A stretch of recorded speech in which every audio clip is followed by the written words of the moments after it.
If your feeling hurts and it hurts real bad, or if you have feelings that are making you sad, then it's okay to cry.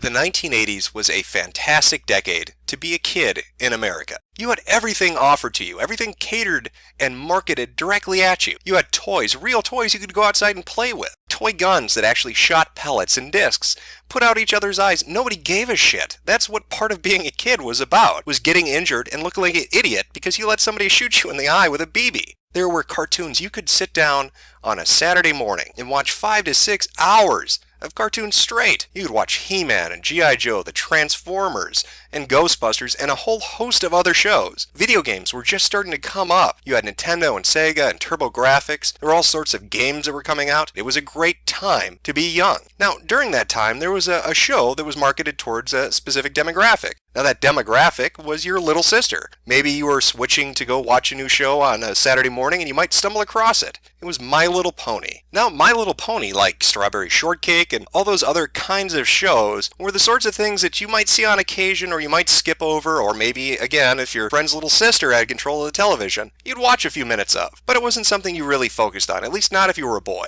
Yeah, they had toys, and they had the show, and there were a few movies that came out, but it had its run. And eventually that run, like the run of the majority of shows that were out at that time, came to an end. But the story doesn't stop there. No, you need to fast forward to 2010, when Hasbro decided, you know what, let's go into the well. Let's do what the majority of studios, be they television or movies or cartoons, let's dig into that well of past intellectual properties and pull something out and see if we can capitalize on nostalgia. Now, their original marketing gimmick, I'm sure, was to target the show at young girls, to hope that the same audience would be brought in, that the mothers now who had kids would remember the show from their childhood and be like, oh, this is great.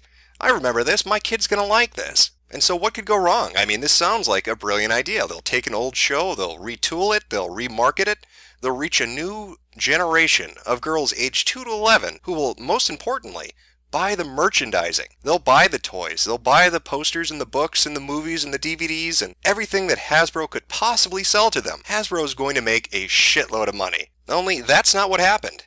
Instead, enter the brony. You see, instead of little girls actually adopting the show. Now, to be fair, there are a lot of young girls that watch the show. If you look at some of the conventions and some of the talks that the creators have given, you'll see a lot of little kids there. But the majority of viewership, the people that actually seem to be driving the show's success, are adult males.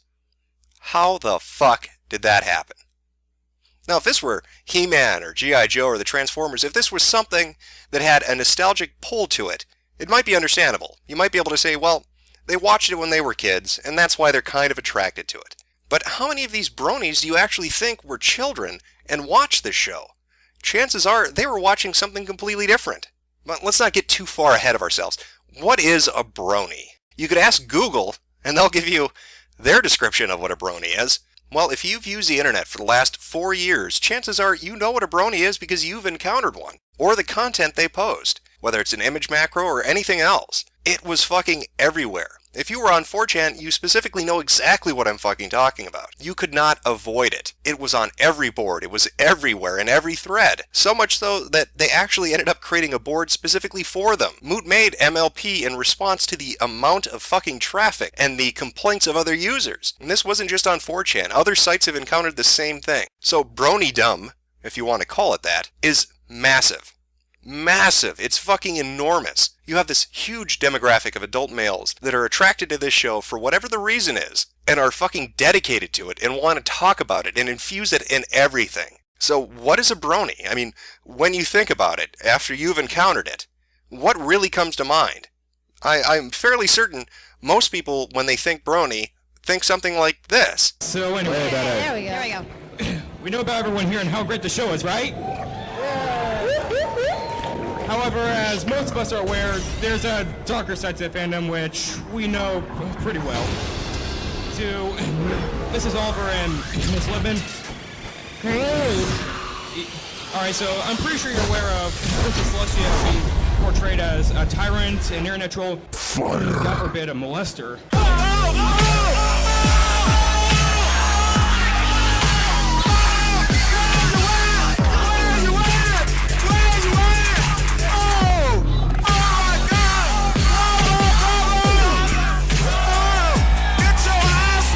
a socially awkward person, somebody with maybe autism. If you went on YouTube, you're going to find a myriad of channels dedicated to autistic bronies. And I'm not kidding, there are multiple channels from My Little Spaghetti onwards that have tons of videos related to cringeworthy MLP-related bronydom. Simply put, another way to look at it, bronies are today what furries were yesterday. Now, over the last, I'd say, year to year and a half, this has sort of cooled off a bit. Bronies have eased up on shoving this shit down everybody's throat, but the impression has still been left. Most people don't like them.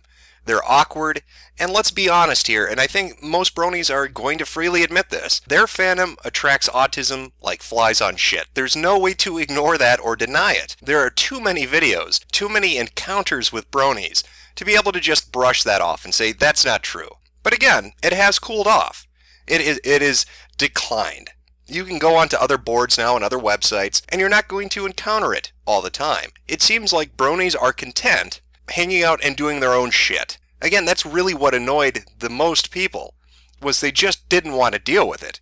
Myself, for instance, I have no interest in watching a show about horses, or unicorns, or fucking Pegasi, or Pegasus, whatever.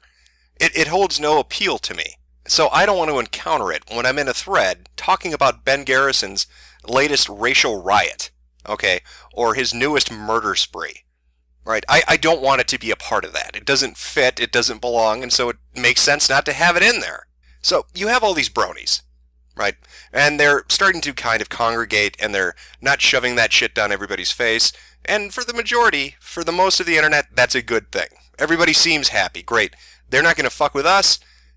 Good. Let them go do their own thing. Now, a fandom is like any other fandom. You've got different people, content creators. Some people are good at making image macros. Some people make songs.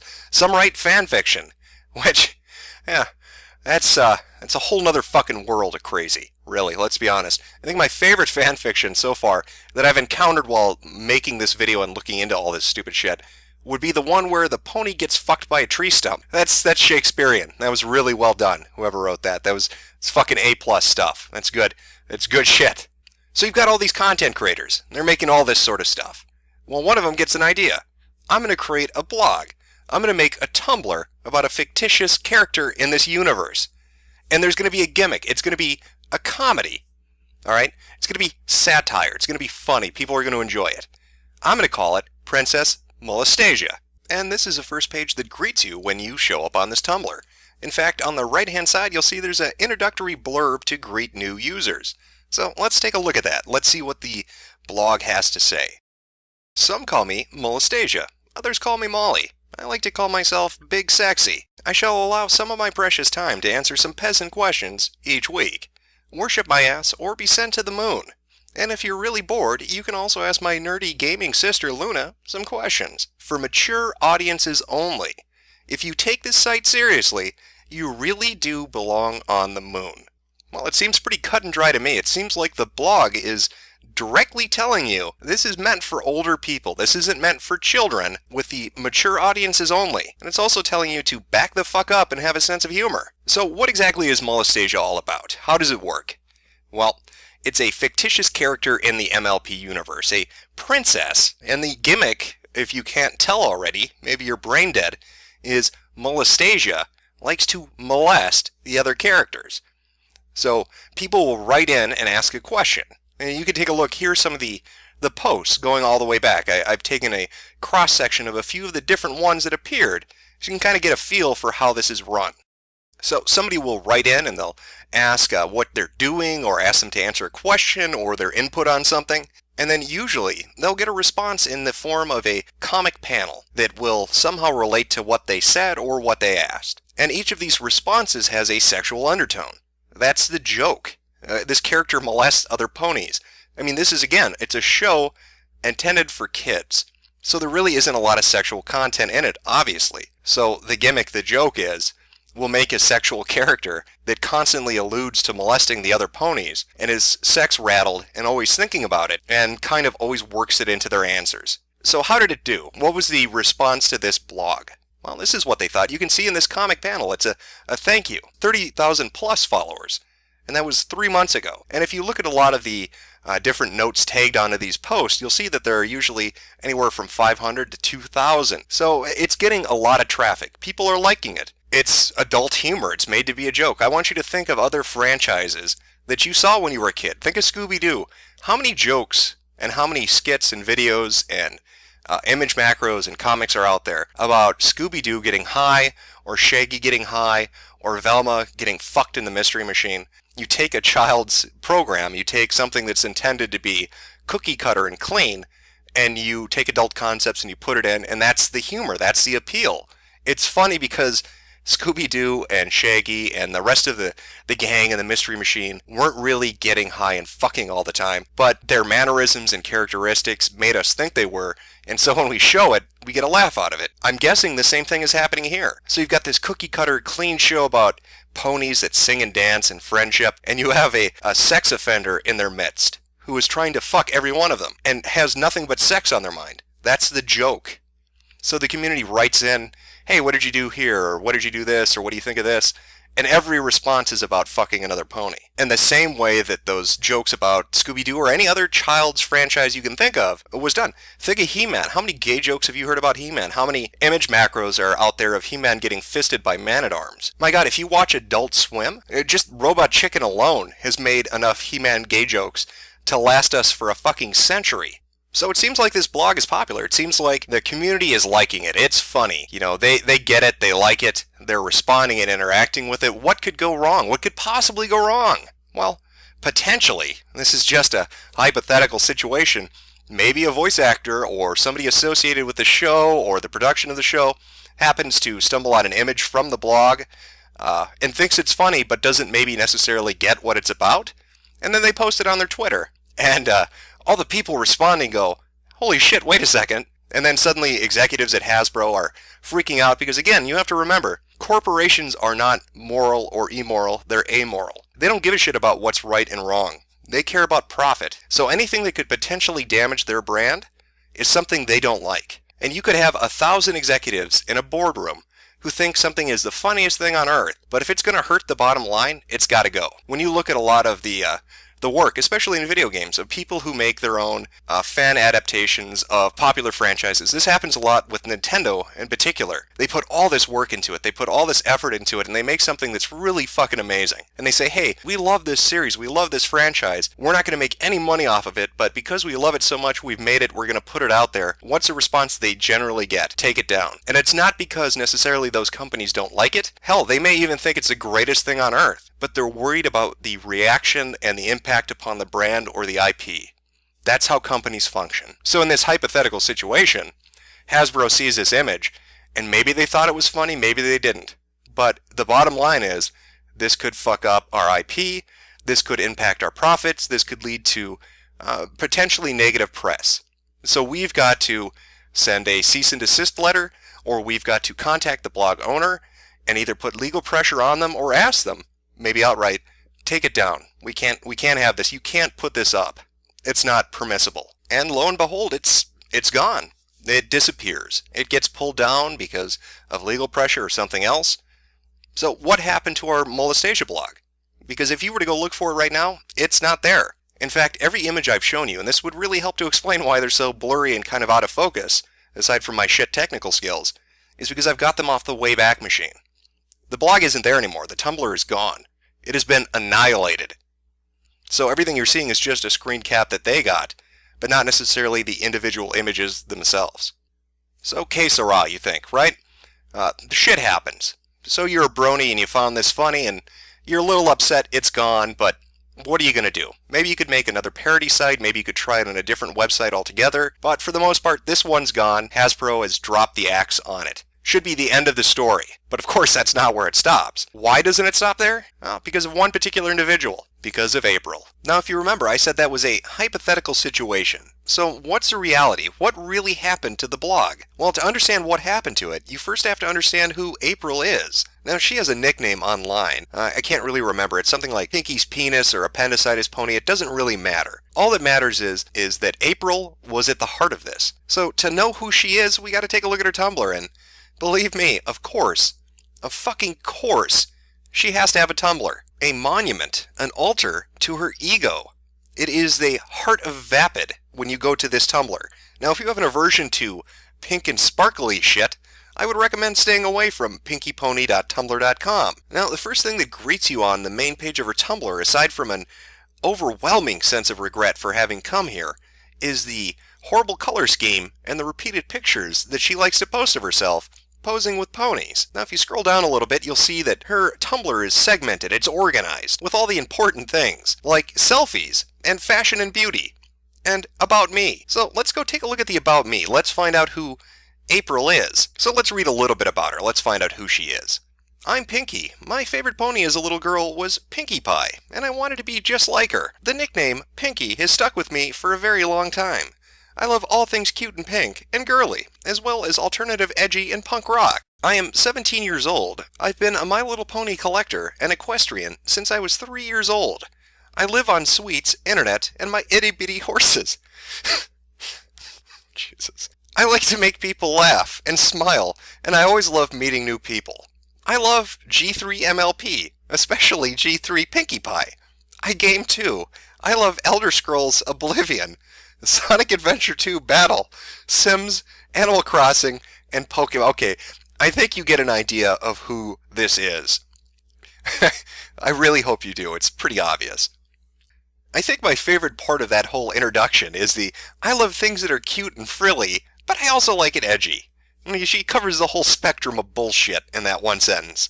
And if you were a glutton for punishment and decided to go to her selfies portion, you'd be greeted by picture after picture after picture after picture of her making faces that border on autism spectrum in the mirror while holding up an iPhone. I like this one in particular, because on the right-hand side, it appears that the medicine is finally kicked in, and she just couldn't complete the collage. So I'm sure there were supposed to be like 10 pictures lined up there, but, you know, she got a little sleepy and decided to cut it off there. Now, don't let all those selfies fool you. I don't want to give you the wrong idea.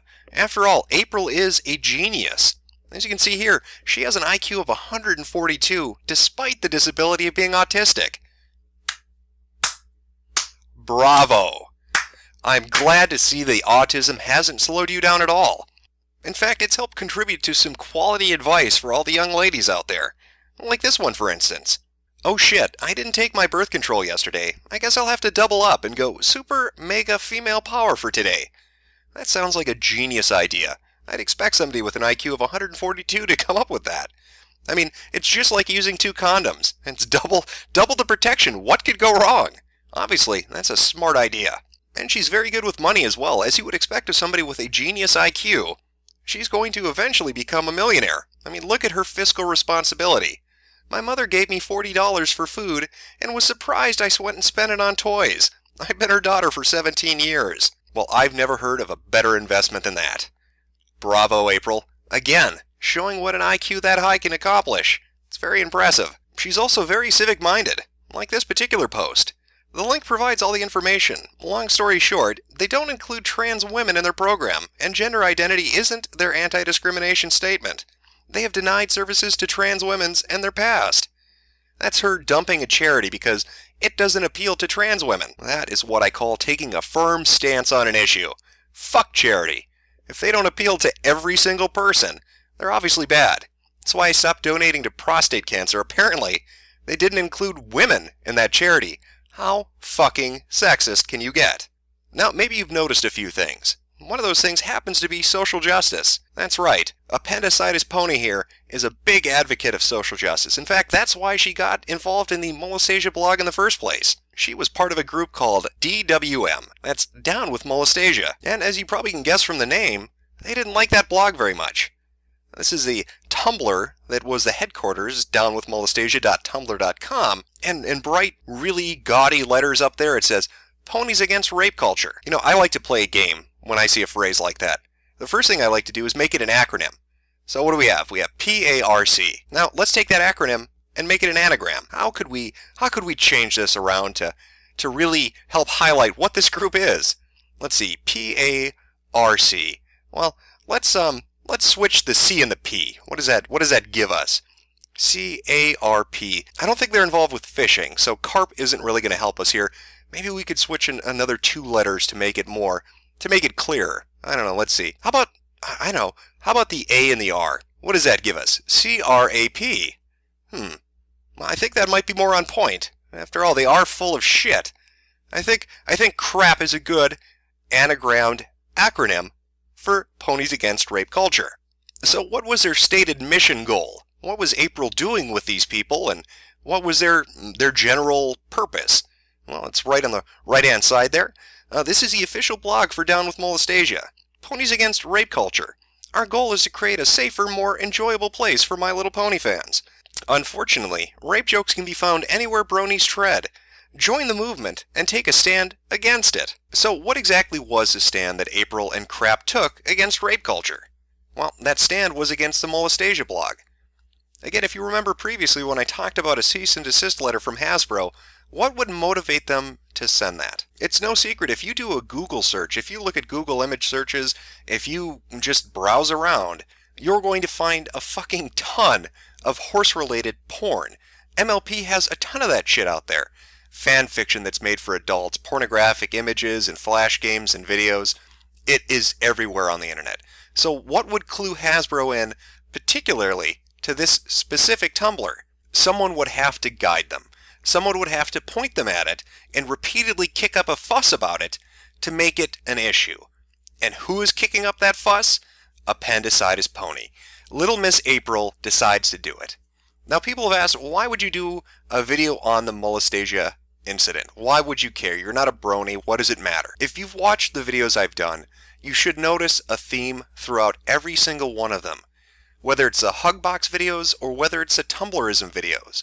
It is a specific type of person who does not care about the community they are a part of, but they only care about injecting their fucking ideology and their poisonous bullshit into anything they can. And April is that. She is a social justice warrior that wants to come in and make people behave in the way she wants. Now this group against rape culture, Ponies Against Rape Culture, their complaint was that the subject matter was terrible and it shouldn't be put up there. So I'm to take from that then that April has a problem with anything that's adult themed and related to My Little Pony. Then could you explain to me how April, who sells art to make money on her Tumblr and on different websites, can produce content like this? Does this look family friendly to you? Her problem with the Ask Molestation blog was that, oh my god, all these comic panels of sexually suggestive things, we need to take that down. Look at this. This isn't sexually suggestive. These are fucking ponies, April. And you're going to tell me this isn't out of hand? This isn't the same thing you're telling me you're criticizing? These fucking hypocrites do this every goddamn time. It doesn't matter if it's atheism. It doesn't matter if it's video games. It does not matter to these people. They will shit up anything they can. They will kill entertainment. They'll kill political movements and drive a stake through things like Occupy Wall Street. They don't give a shit. She is another self-entitled, white, middle-class, college-aged person who spews this bullshit and ruins fun for other people. Listen, I'm not a brony. I don't give a shit about the show. I don't care about the culture.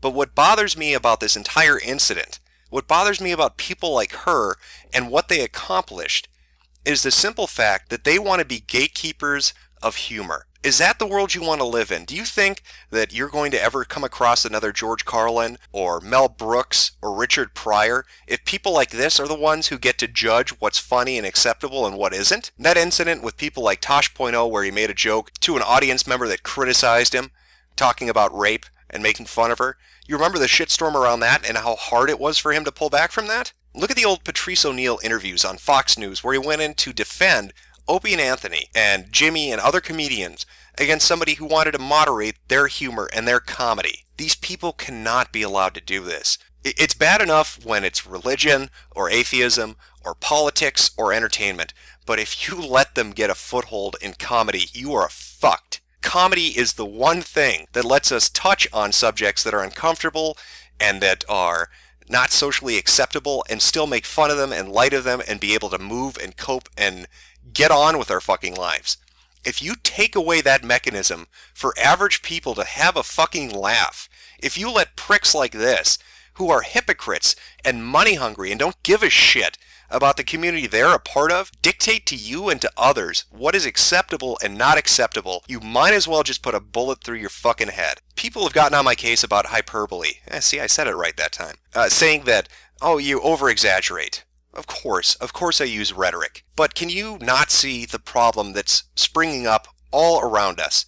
When you read news stories about people suing employers for $500,000 over proper pronouns, when you hear stories about universities and faculties at universities sending out letters saying, we are going to have meetings on diversity and multiculturalism, white people don't show up because you're not welcome because you have privilege. When we, see stories about the Pentagon handing out manuals to people in the field that are supposed to teach soldiers about white privilege, people seem to think that Tumblr and the people online are the source of this stuff. They're not.